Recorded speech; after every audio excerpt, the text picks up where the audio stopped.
Macmillan Audio presents An Irish Doctor in Love and at Sea by Patrick Taylor. Read for you by John Keating.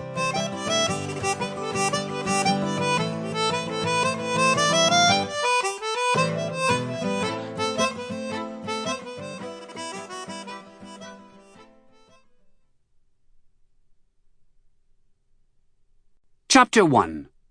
A Party in a Parlour.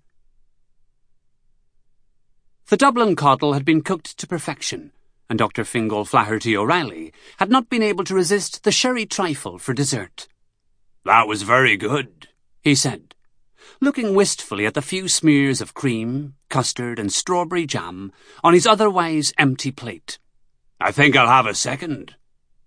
Kitty O'Reilly grinned.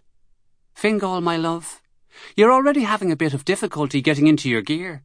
Don't forget, we have a formal black-tie dinner tonight. You want to look your best for me, don't you?" "Of course," he said. "For you, anything." And while he seemed to say it in jest, one look into those amber-flecked grey eyes told him that, inside, he really meant it. He beckoned to the waitress in the familiar little restaurant on Dublin's Leeson Street, asked her for the bill, paid, then rose and helped Kitty to her feet. "How do you fancy a stroll? Bit of a leg stretch. Work our lunches down. It's not too far back to the Shelbourne Hotel, even if we go the long way round." "Love it," she said, "for old time's sake."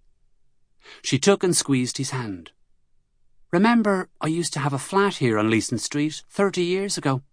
"I do," he said, preferring not to recall too clearly that night in 1936, when she'd told him that he'd put his work ahead of her once too often, and that as a couple they were finished. "And I remember," he said, "walking you from your hospital on Baggot Street to get to that very restaurant we've just been in."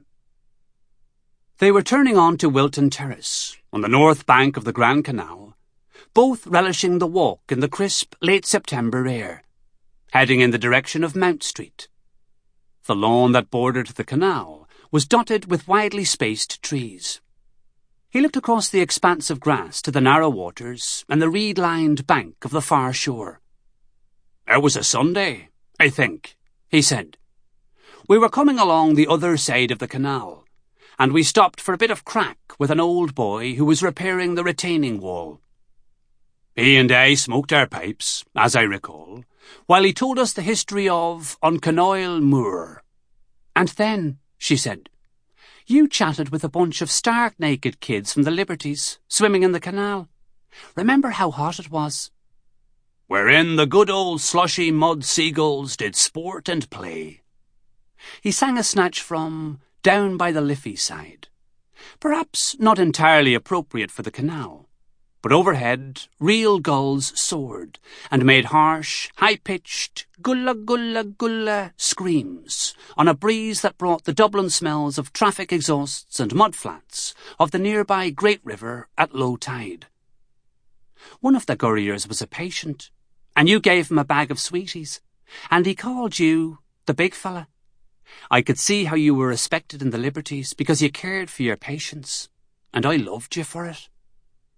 She walked closer to him, and he put his arm around her waist. "I've always loved you, Fingal," she said. He hung his head. It was, he felt, superfluous to echo the sentiments like a moonstruck 16-year-old. He knew he did, and she knew, and that was what mattered. As they passed under the bridge carrying Baggot Street, he couldn't resist saying, "A lot of water has run under the bridge since then." "That," she said, "was a terrible pun, Fingal O'Reilly, or whatever."